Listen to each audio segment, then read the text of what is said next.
stand around if you have any questions. Very briefly here, just a little segue in between. This is so silly.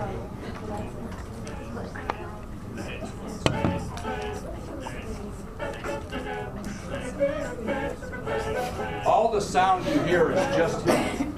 There's something strange in your neighborhood. Who you gonna call? There's something weird and it don't look good. Who you gonna call? It looks like it's French in the background. He took over his mama's kitchen. Way too much time on his hands. I ain't afraid of no ghosts. Where's the volume?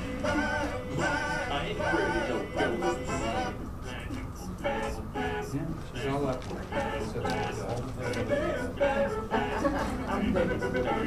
If you see things running through your head, who can call? Takes a brave man to take off his shirt. Sleeping in your bed, who you gonna call?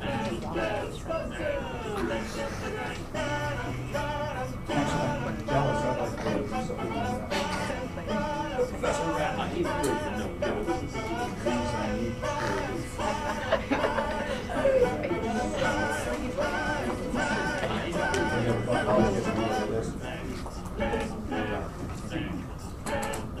Who you gonna call?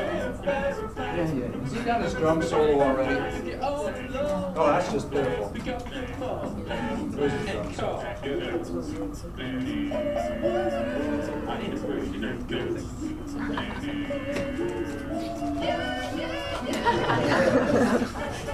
If you had better act.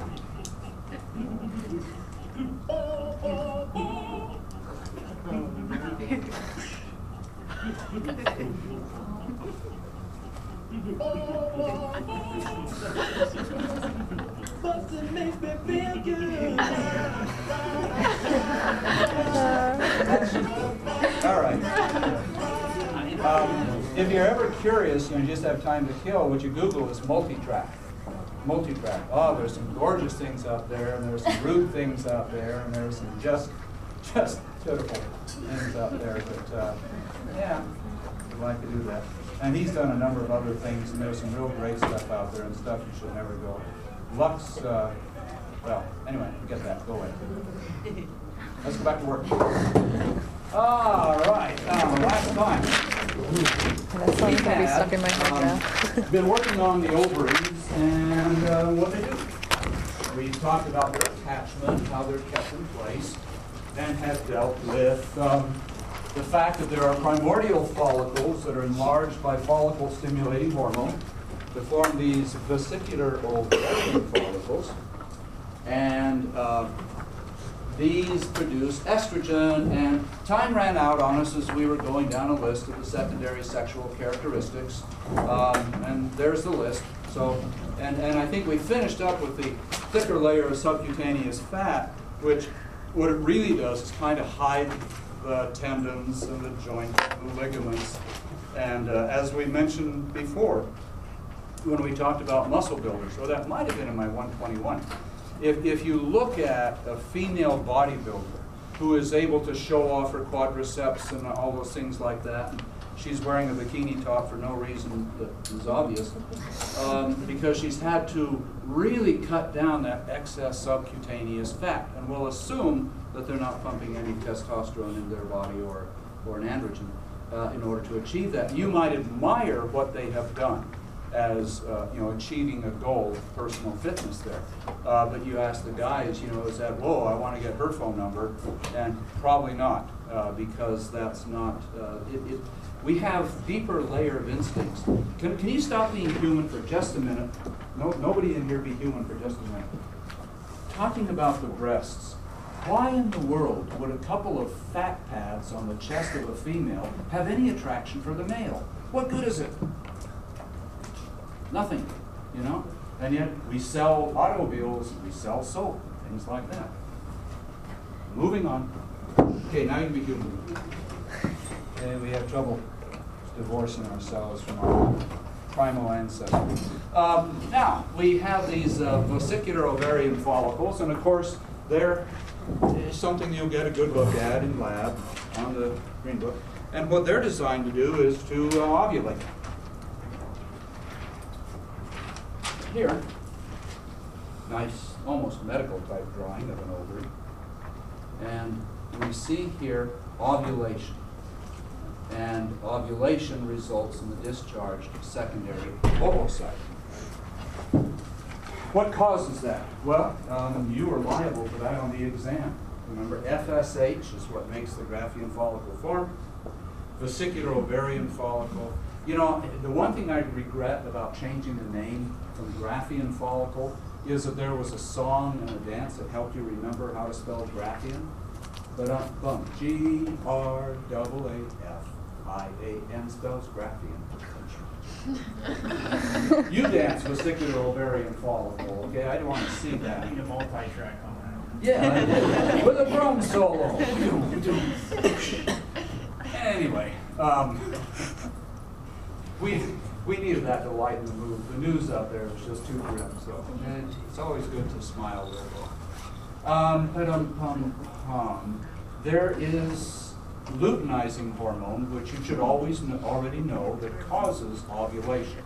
So we go from the primordial follicle, and then we have some FSH, which gives us the vesicular ovarian follicle.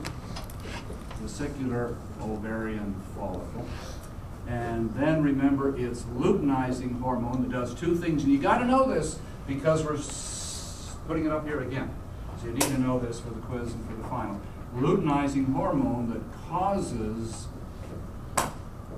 ovulation, and it causes the formation of the corpus luteum, which looks like, and you can see it in lab, a little blood clot in the middle, little folded, you know, there's the corpus luteum. We'll tell you what this does in just a minute. Ovulation in some women is actually painful. Some women really know when they're ovulating. Some women haven't a clue. And that brings us to the rule of thumb for the last third of this course. Don't judge other people by yourself. We tend to do that. I've had these experiences, therefore, I tend to lie to everybody. Therefore, I know you're lying to me when you tell me stuff, even though you don't. We have our own filters. And here's one. The pain of ovulation is called Mittelschmerz. There's a name for everything. And that is the pain of ovulation. Now, some women, like I say, don't even feel this. Others, it can be so debilitating. One time I was teaching lab in the other building, and a student came in late, walking real slow, and I thought, oh man, you know, did she hurt her back, or is she on drugs, or whatever? And when the lab was over, she was the last to leave, and she got up slowly and was walking out, and I said, are you okay? And she said, yeah. Well, since you ask, I'm ovulating.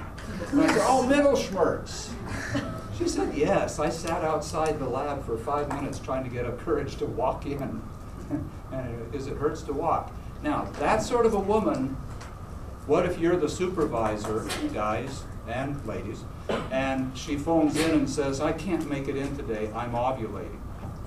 Well, the men, of course, will give sympathy. Oh, female problem. Yeah, sure, you're fine. But the women might say, I've been ovulating for 20 years. Get your rear end in here. That's not an excuse. I don't even know when I ovulate. The only reason I know I've ovulated, my temperature goes up a degree. And the cervical mucus gets slipperier. Seriously. Those are the two changes you can tell if you don't know otherwise when you've ovulated. So, you know, if somebody says, oh, I heard I'm ovulating, oh, you poor dear, give them sympathy. But you have no idea whether they're really feeling it or not. In general, there it is. Now, this is the corpus luteum, and it also produces a hormone. The corpus luteum produces progesterone. And you thought we were done with the endocrine system. Yeah, we're not. Progesterone, if you look at the word, progesterone. Pro, of course, means in favor of. Sterone means it's a steroid hormone, just like estrogen. But gest, what root word is that? Gestation. Yeah, what's the gestation period of a human species, female? 40 weeks. Gestation is the time of pregnancy. Yep. What's the gestation period for the female elephant? I think it's over a year and a half. I mean, when they're pregnant, that's just their life. And then female gestation period for the mouse? 2 weeks. Yeah. Yeah, I'm pregnant. I'll be with you next month. I'll be over. You'll be in college. Progesterone then is a hormone in favor of pregnancy. What does it do? One of the things that it does is it causes the endometrial glands to secrete. Now, what they secrete is a nutrient mucus. That's the only thing they do. In lab, under the microscope, the way that you're going to recognize endometrium is because it's got all this, tubular branching effect that you can see. And those are the endometrial glands. They secrete this nutrient-rich mucus. Why? Because it's going to be 1 week after fertilization before the embryo implants. For 1 week, that little guest is just wandering down the tubes and into the uterus, and it just has to soak in through the outer membrane the nutrition that it needs. Once it settles in after 1 week, then it can make the chorion, which becomes the placenta, and we'll talk about that. Okay, so that's one thing that does. Does another curious thing. It blocks FSH. That we don't want to lose. Short statement, really important. What do we mean? FSH is follicle stimulating hormone, and here's why. You only get a corpus luteum after you ovulate. Now, if you've ovulated, there is a little embryo headed, not embryo, but at least there is an egg that is headed on down towards the uterus. You don't want to ovulate again until either that's failed to get fertilized or you got a signal that says you're pregnant, then you don't want to ovulate then either. And you'll see how the body deals with that. Typically, what will happen is after a few days, the corpus luteum shrinks and gets inactive. We didn't get pregnant. And when that happens, follicle stimulating hormone is now free to go ahead and cause another ovulation. There's my cursor. Okay, so follicle stimulating hormone is what caused you to form, look up here, the Graafian follicle in the first place. But once you've ovulated, you shut that down. And think of it this way. What if you were 3 months pregnant? Do you really want to ovulate again? Human beings actually continue to have intercourse after conception. I'll explain reasons for that later on. But you certainly would not want to be 3 months pregnant and then get pregnant again, because the uterus is going to empty itself when you deliver. And so very neatly we are going to block that follicle stimulating hormone, and we'll do it for the full 9 months if we get pregnant. Okay, so those are the two functions of progesterone, and we shall come back to that. In lab, you're also going to see that around the egg there is this clear membrane. They're just barely got the line to it properly here. It is the zona pellucida. Lucid means light. There's some fun English on the name Lucifer, which translates as angel of light, even though he's the prince of darkness. He's a good faker at it. Zona pellucida, or if you have lucid thinking, it doesn't mean that Satan made you do it. Lucid thinking means clear-headed, filled with light. The zona pellucida is a clear layer around the egg. You remember that in the male reproductive system, hyaluronidase. Did I ask hyaluronidase? Man, that exam's long enough anyway. But that's what that sperm has to break down, is that zona pellucid. Okay.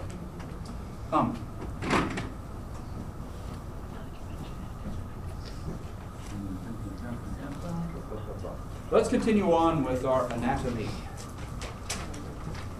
That basically explains what goes on with the ovaries. Now let's take a look at more of the larger anatomy. We used this illustration when we were talking about what was holding the ovaries in place. Now let's turn our attention first of all to the uterine tubes. On this side we see the uterine tubes empty and opened up. On the other side we see them closed. They are the uterine, or once again, to give a guy's name to it, fallopian tubes. These are not terribly long. They're only 4 inches in length, max. And they do have 3 layers to them. What's important about the uterine tubes is that their mucosa is ciliate. And then there is a submucosa, we'll ignore that. And then the muscularis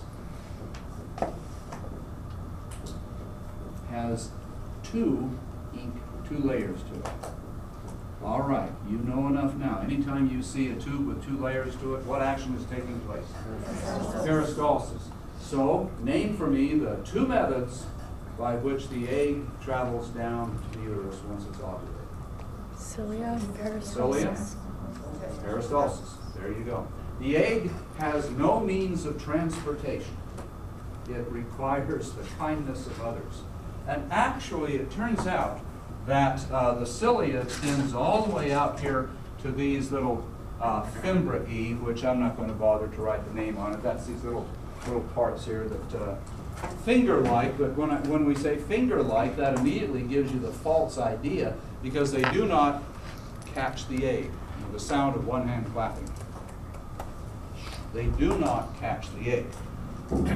But there's cilia all over this, and fluid is constantly being sucked in. Think of this as a little shop vacuum here that's constantly pulling pelvic fluid into it. Now what happens to it? The fluid just gets reabsorbed all the time. Fluid cycles in the human body. Ovulation is surprisingly careless. We can ovulate out here. Remember these little scars? Some of you saw pictures of this in lab, where, you know, this was maybe last February, and this was this summer, and this is 11/11/11, you know.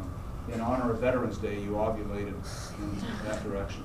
And so we get these little scars over the surface. Now, how come the egg doesn't get lost? And the answer is there's this little vacuum effect. So actually, with sometimes depressing regularity, the egg is not lost, but presents itself ready to be fertilized. But rarely, it doesn't make it.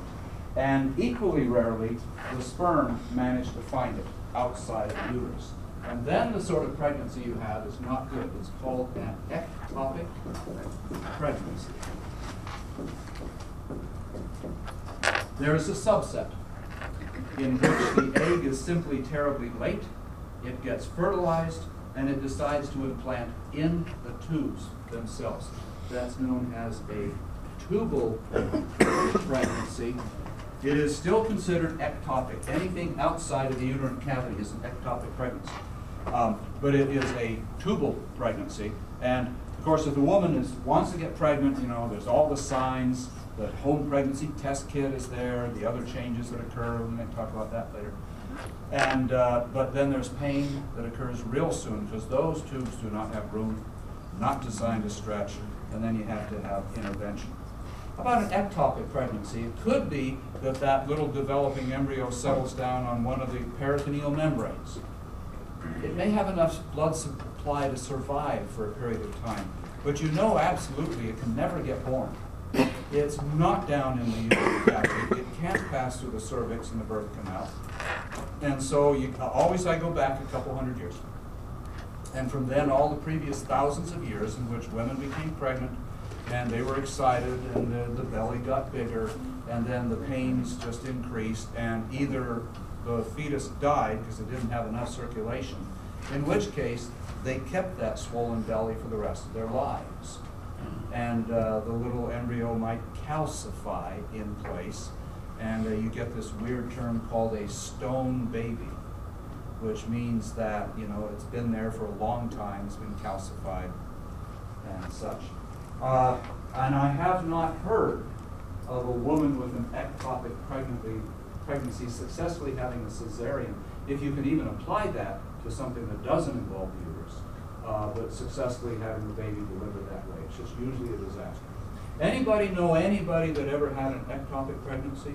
I'm curious if you... Yeah. Yeah, and it's not successful. You don't wind up with a baby. And it should be removed if you're able to do it. Because it's just going to make things worse than it was fine.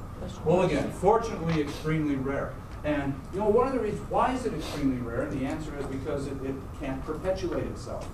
You know, if there's a genetic tendency towards ectopic pregnancy, you don't have this. It's just like a tendency towards infertility and sterility weeds itself out of the population because you don't reproduce.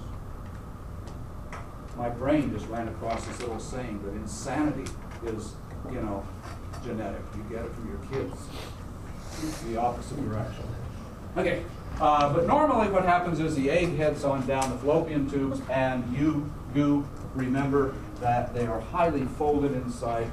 This tries to give you a little view of that folding. And of course, there's a lot of terms. The fimbriae, the infundibulum is the little funnel part that gathers it in. If you think you're ever going to be involved in female medicine, you might make note of that just for your own learning. There's another infundibulum here then. Instead of that, you know, little neck that connects your pituitary hypophysis to the hypothalamus, which is not protruding eyeballs.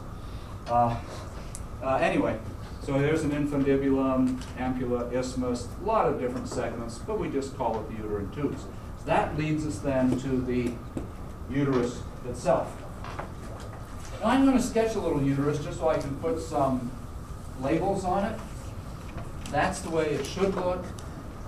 I'm not a terribly good artist, so please don't snicker at my uterus. Thank you very much.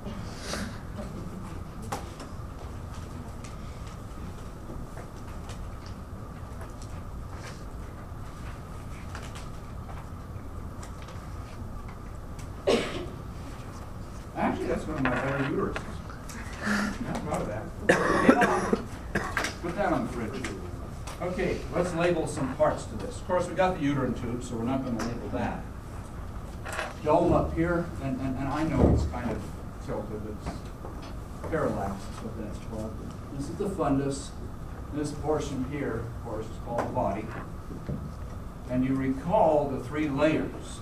The innermost layer here, which is the part that is actually going to, you know, nourish the developing fetus, is called the endometrium. And what shall I call this muscular layer itself? Better know that. Myometrium. That's the muscular part. Endometrium, most of you are going to know. A lot of you knew that before you came to class. Myometrium, make sure you learn that. That's the muscular part. What's the total dimension from here to here? About 2.8 inches. It's just less than 3 inches. 3 inches is pretty small. If you really measure it out, it's not terribly big. We often look at a way pregnant female and think that those organs are pretty big. But in the non-pregnant female, the reproductive organs are almost an afterthought. They're really small. This uterine cavity itself is not any bigger than a standard wooden matchstick that you light a candle with. And you say, what, those 3 heavy days comes from that? Say, yeah, it's got a great blood supply, let me tell you. So there's that. And there's probably a parametrium on the outside, but I don't want to write it on the board. So that's the main body of it. Now this region down here is called the cervix. It's smooth muscle. It's, you know, just the same as the rest, and that actually shouldn't narrow like that. I never really do a good job. But the cervix is this lower third down here, And just to give you an idea of functionality, during the 9 months, 40 weeks of pregnancy, this is supposed to enlarge, stretch, so that you develop this, 7.5-pound baby. This has to remain contracted during the whole period of time. Then, when we get into labor, the job reverses. This has to contract to force the baby out. This has to relax and dilate to let the baby out. It's identical smooth muscle, and yet the hormone oxytocin makes this contract and this relax. Now the cervix has an interesting design to it. External os, internal os, yeah, we'll test you that in lab, perhaps, maybe not. But this part right here is called the cervical canal. And this up here is called the uterine cavity.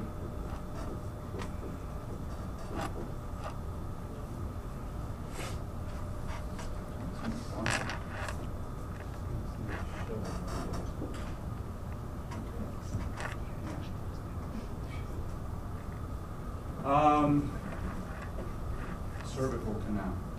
Why is that important? Why is it a separate structure? During the 9 months of pregnancy, there is a mucus plug that develops in that cervical canal. Why? Because, as I said earlier, human beings have this remarkable ability to continue intercourse even after the woman is pregnant. Now, it doesn't happen to cats and dogs. If you have a female cat and she gets mated with, she is totally uninterested in the male from then on. He's done his job. Actually, she'll turn around and scratch his eyes out if he comes near her again. Okay, there's none of this. He didn't even text me the next day. You're walking around. He's gone. But it is totally different. That's why we say that animals have an estrous cycle and humans have a menstrual cycle. And we'll explain the benefits of that when we get to that. Part of the trouble with human beings is that we give birth to idiots.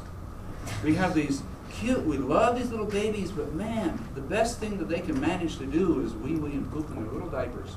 And that's about it. Plus they have the ability to cry like you're scratching your fingernails on a chalkboard. It's deliberately that way.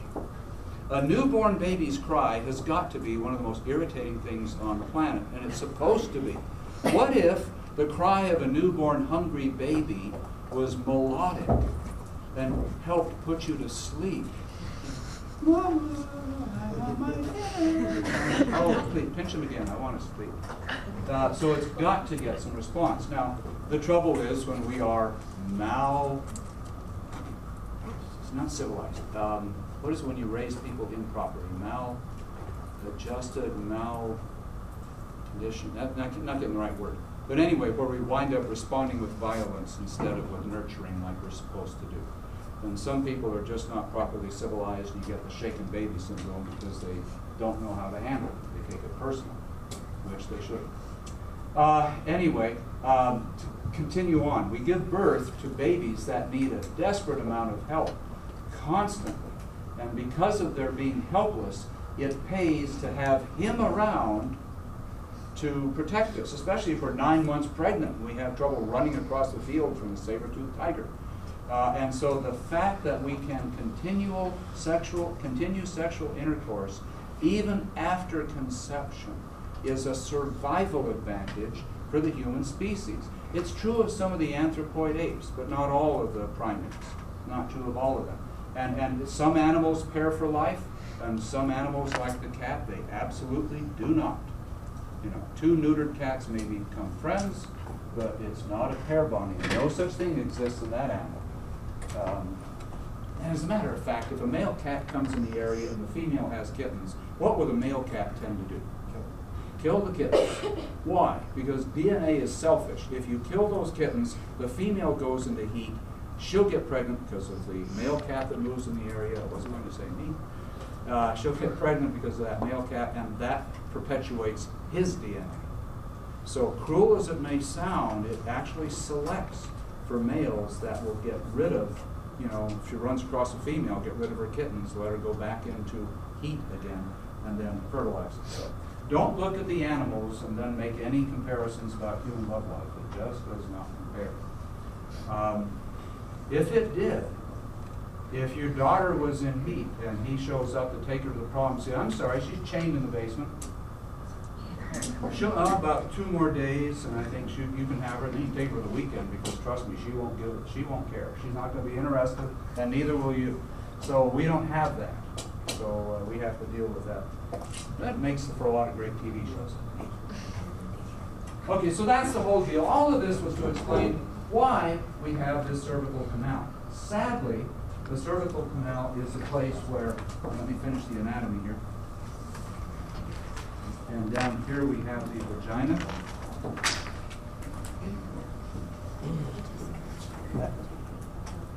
into a little more detail on that in a little bit. Unfortunately, this is an area that is very prone to cancer. Cervical cancer has varied between being number 3 in limit and being number 2. You say, well, what are the others? Well, number 1 or number 2 has been breast cancer. Lung cancer due to smoking was edging out cervical cancer, but women have actually, we smoke less than we used to. It's one of the good positive signs. And because of that, death due to lung cancer is diminishing in females. So cervical cancer probably up at number 2, but if you get latest stats, let me know. Anyway, why? Why is it that this is an area that's prone to cancer? It seems as though those parts of the body that are prone to cancer are those that tend to do multiplication often. Your skin multiplies a lot. Expose your skin to the sun, skin cancer. Happens a lot to sun worshippers. The breasts are often being stimulated every month by some prolactin. There's a cycling going on there. PMS, part of that, breast tenderness in some women. That's a sign that that glandular tissue is getting active and then it relaxing. And every time that happens, it tends to set it up for possible cancer. But ignoring causes, what do we do about it? Because we don't want women to die of cancer. Well, Dr. Papanicolaou devised a screening test. Papanicolaou. I think that's Greek. Looks Greek to me. So that was not a joke. That's a Papanicolaou test, and it involved dilating the vagina, which they used to use a stainless steel speculum for that. I'm not going to write that down. It's just a device. And the joke was that they always kept it in the refrigerator because stainless steel at room temperature can really pull in a lot of heat. Now they use disposable plastic, which isn't quite as uncomfortable. But they would run a cotton swab right over this area, spread the cells on a slide. Some of you are going to learn how to do this. Examine those cells under the microscope and determine whether they're normal, whether they're tending to become cancerous, whether they actually are cancerous. Here's the scale. One of my students typed up for me, which I appreciated. This will change. Everything changes, you know that. And so by the time you get out into your profession, you might be given a slightly different scale. What you want are low numbers. You want, on your Papanicolaou test, you want class 1, only normal. Dysplasia means abnormal growth. And of course, class 5 is where we actually see cancer cells. Oh, and there's a description of dysplasia down below. Plus, you can get private free email from Microsoft Network Hotmail. Choose your email names wisely. It's hard when somebody's applying for a job and the email address they give is hotchick at gmail.com or something like that. So you use something relatively innocuous. We had an instructor who actually purchased her PhD. We found that out after she'd been an adjunct for a few years. She wanted a full-time position, so we looked a little more closely, and it turned out the university didn't exist where she'd supplied her transcript. So if you want a doctorate, just $25 and you get one. But anyway, why did I bring that up? Because her email was Dr. So-and-so. She always had DR in front of her name at such and such. She was very proud of that. And then we found out, so she was dismissed. She's now working for Penn State. That's so ironic. I can't handle it. I'm sorry. Let's come. Okay. Anyway, we don't call it the Papanicolaou test. Anybody know how we shorten it? Pap smear. Yeah, it's a pap smear. That's what it's smear because you're putting it out on the microscope slide and staining it so you can take a look at it. So that's just, it's the Pap test or the Pap smear, one or the other. Does it say that? Yeah, Pap smear is right there. So I didn't fool any of you, did I, with Papa Nicolau? And don't try to memorize Papa Nicolau, please. It's just called Pap smear, but now you know where it came from. Just like the RH factor, you know, we didn't get it from rhesus monkeys, but we studied it from rhesus monkeys, and so we called it the rhesus factor. But no, you don't get that because you were nice to a monkey. Okay, so all right, let's suppose that we get class 1, class 2, or 3, or 4, or something not so good. There's other biopsies we can do, cone biopsies and things that I don't want to go into detail on again for the sake of time. But one that is an interesting structure is called the dilation, and it's a French term, and curettage. Yeah, a D and C. That's an E. Curettage. It uses a curette. A curette is kind of a long, narrow device with kind of like spoon-like at the very end, but still rather narrow. What are we dilating in this procedure? Cervix. The cervix. I don't want to dilate, so I'd like a little anesthesia locally for that. Thank you very much. We're dilating the cervix, and we're coming in and we're removing some of the tissue. What we're going to do is a biopsy. Now that's a general term. Any part of the body, take off a bad mole, we send it to the lab for a biopsy. A biopsy just simply means we take a little bit of tissue and we study it. Biggest thing you're looking for is it cancerous or non-cancerous. And so a D&C, dilation and curettage, could be a test that confirms or denies that you have cancer in the uterus. It could also be the cure. There are some women that have a D&C and they're cured because maybe they had a little bit of leftover uterus. Sorry, not uterus. Bit of leftover placenta. Sorry, I couldn't pump my name. Bit of leftover placenta that didn't get delivered.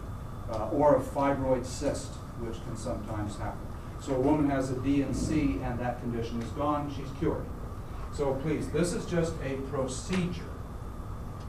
Forgive me, one nurse told me they call it dusting and cleaning. Yeah, don't call it that. Keep it yourself, ma'am. So what's the difference between that and like the evacuation, like when you have to do an abortion? Well, technically, if you're pregnant and you do the D&C, a pregnancy probably would not survive going through that. There are many different procedures for that, saline injection, vacuum evacuation, things like that. I am not competent to give you details on that. But the D&C is usually not used for that, and in fact, if it disrupts a pregnancy, that's usually an accident. We didn't know that the woman was pregnant. There are actually a lot of women who get, I'm changing the subject because that's all the answer I have. There are a lot of women who get quite along in their pregnancy that don't realize they're pregnant. We actually had a woman in Harrisburg Hospital who came in to deliver that she did not know that she was pregnant. And you say, oh, come on. How can you be 9 months along and not know that you're pregnant? She was obese. She had occasional spotting. She thought she was just having a light days or something like that. Yeah, she was sexually active, but there's always denial and wishful thinking. And she and her mom simply did not know that she was pregnant. She was just having abdominal cramps, so he took her to the hospital. That's extremely rare, but it does happen. So just because you knew darn well 2 weeks into your pregnancy that you were pregnant because you were throwing up every morning like we usually don't judge that every other person just knows that you're pregnant. Okay.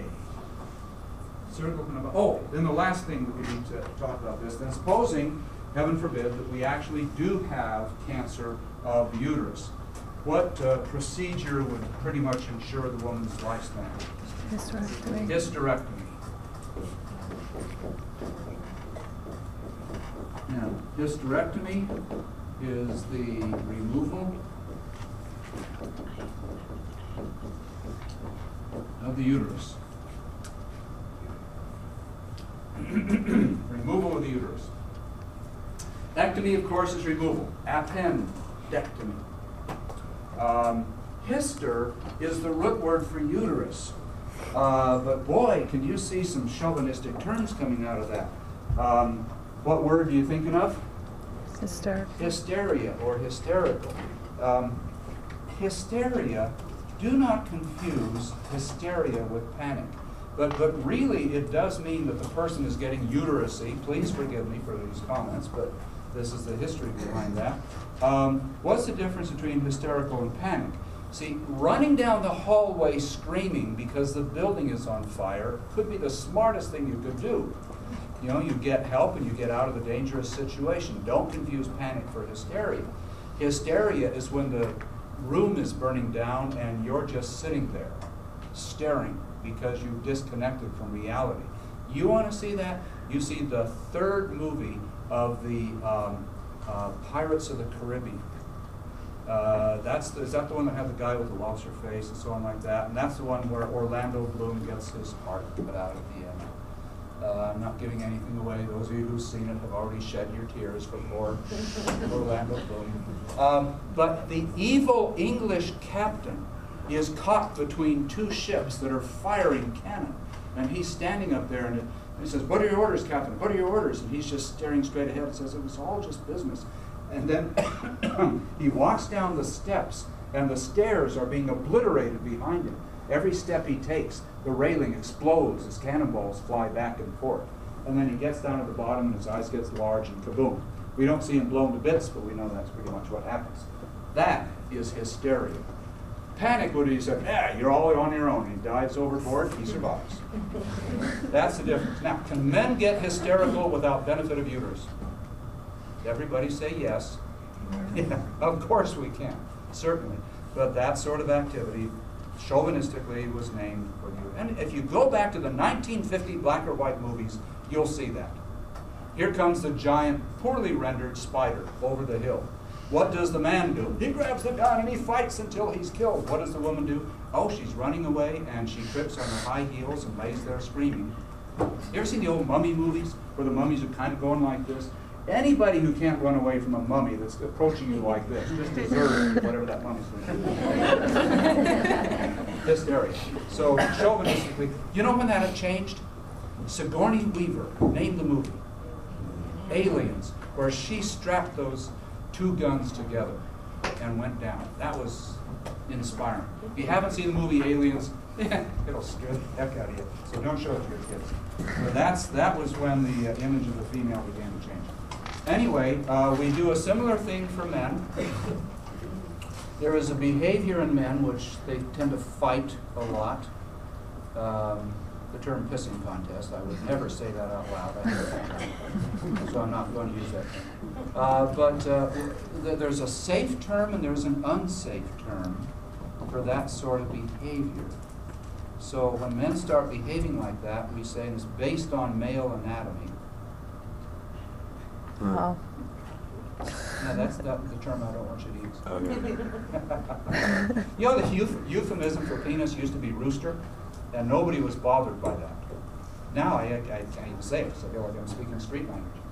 But that used to be euphemism. No, it's not that. It's the testis. Have you not heard of the term testy? Hey, don't get testy on me. I didn't bring this in.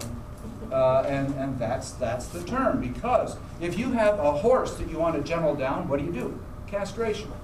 Bulls that you're going to use for food, castrate them. Same thing with dogs. You castrate a dog, you've got a happy pet that stays at home and doesn't get into fights nearly as much. Not recommended for men that tend to get in fights, but they're getting testy, and that's the term. Now, can women get testy without benefit of testes? Of course they can.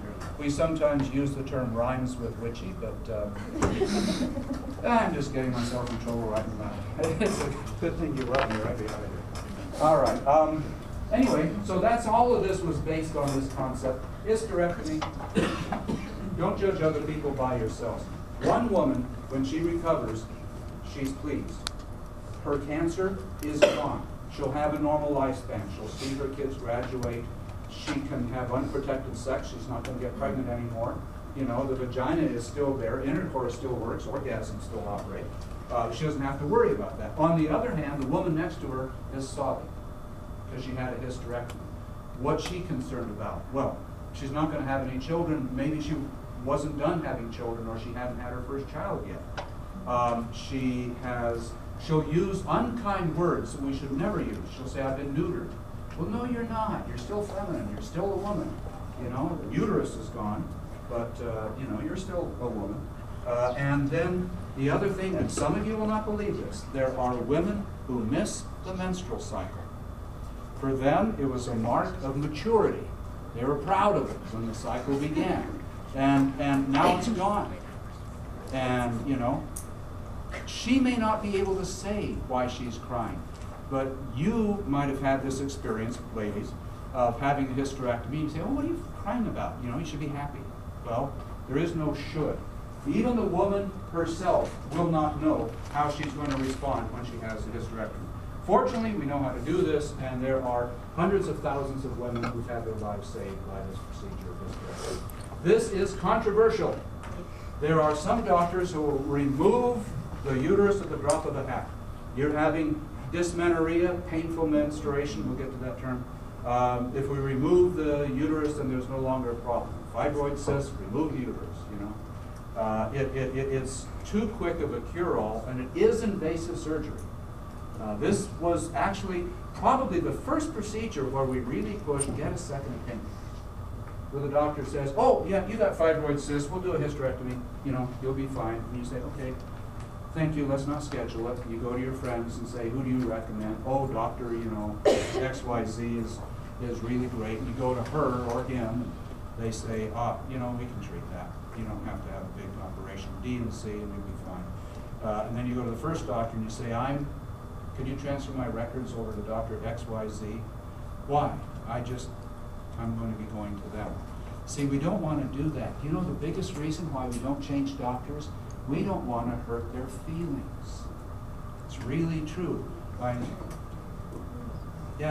want to name an example, but one of the doctors that I go to drives me absolutely nuts. The only reason that I don't switch to another doctor is because he happens to have helped my kids, you know, when they were younger, and so just out of loyalty, I keep going. But in a sense, it's like going to an auto mechanic, and if your auto mechanic doesn't treat you well and you're not comfortable with them, you go to another one. So encouraging people to be assertive and switch doctors when needed. There you go. My dental office has gone new age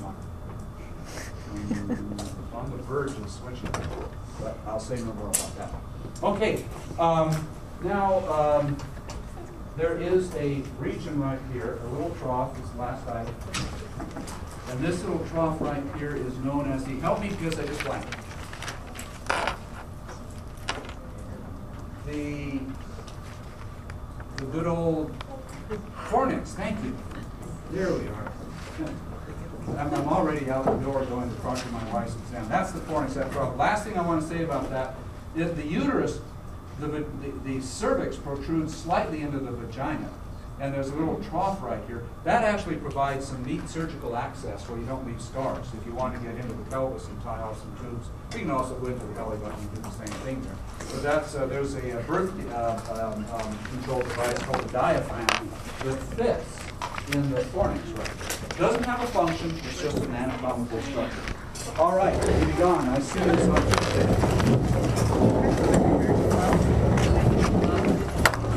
Tuesday.